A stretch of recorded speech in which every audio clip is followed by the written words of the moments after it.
warahmatullahi wabarakatuh. Perkenalkan, nama saya Agnieszka Junika Putri, NIM 23051214021, kelas Sistem Informasi 2023A, Universitas Negeri Surabaya. Di sini saya akan menjawab 2 studi kasus dari tugas mata kuliah Manajemen Sumber Daya Manusia.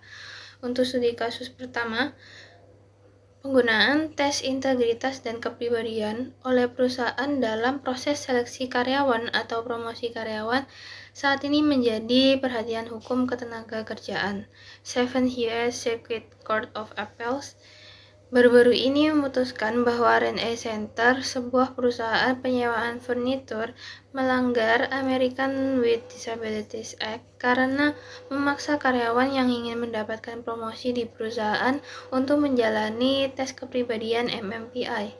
Jenny Kress menuntut kepolisian negara Louisiana setelah keputusan tersebut, menyatakan bahwa skornya yang buruk dalam beberapa tes pekerjaannya, termasuk tes kepribadian MMPI, dia didiskriminasi berdasarkan jenis kelaminnya. Hasil tesnya menunjukkan bahwa dia kandidat untuk kekerasan seksual dan ketergantungan zat kimia.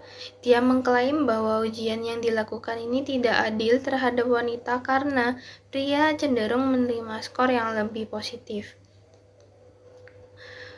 Menurut saya, studi kasus tersebut menimbulkan pro kontra. Penggunaan tes integritas dan kepribadian dalam proses perekrutan dan promosi karyawan dapat bersifat pro jika dilakukan dengan cara yang etis, transparan, dan sesuai dengan hukum. Namun, perusahaan harus berhati-hati untuk menghindari diskriminasi dan memastikan bahwa tes yang digunakan ini sebagai alat evaluasi yang adil dan efektif.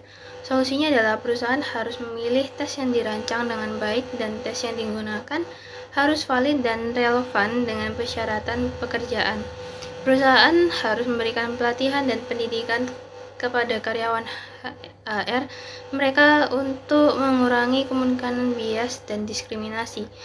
Perusahaan juga harus mempertimbangkan penggunaan tes ini sebagai bagian dari proses seleksi atau promosi dan tidak sepenuhnya bergantung pada hasil tes integritas dan kepribadian tersebut.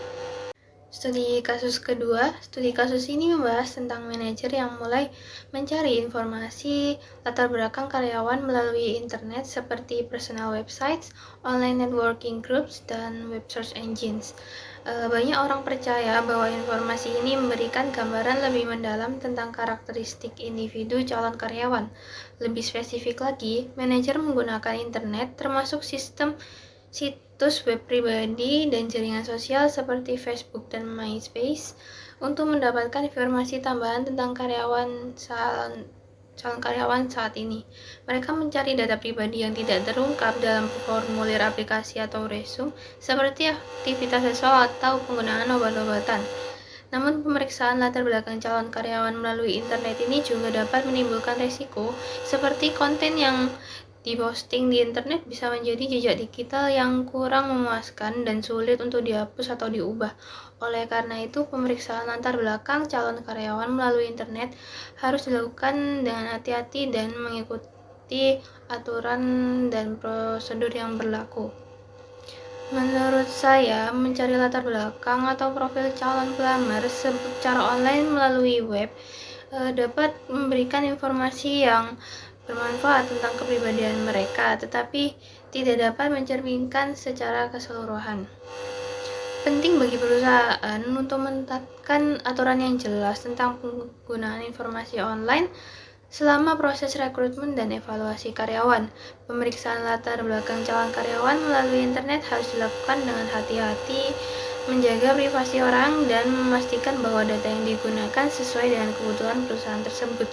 Selain itu, penting untuk mengingat bahwa pribadi seseorang ini tidak selalu sepenuhnya tercermin dari apa yang mereka posting di internet. Oleh karena itu, cara terbaik untuk menggunakan informasi online dengan teknik evaluasi yang lebih menyeluruh seperti diadakan tes bakat, wawancara, dan pemeriksaan referensi. Ini membantu perusahaan untuk membuat keputusan yang lebih baik dengan memberikan gambaran yang lebih lengkap tentang calon karyawan tersebut. Sekian dari Saya mohon maaf apabila ada kesalahan kata. Wassalamualaikum warahmatullahi wabarakatuh.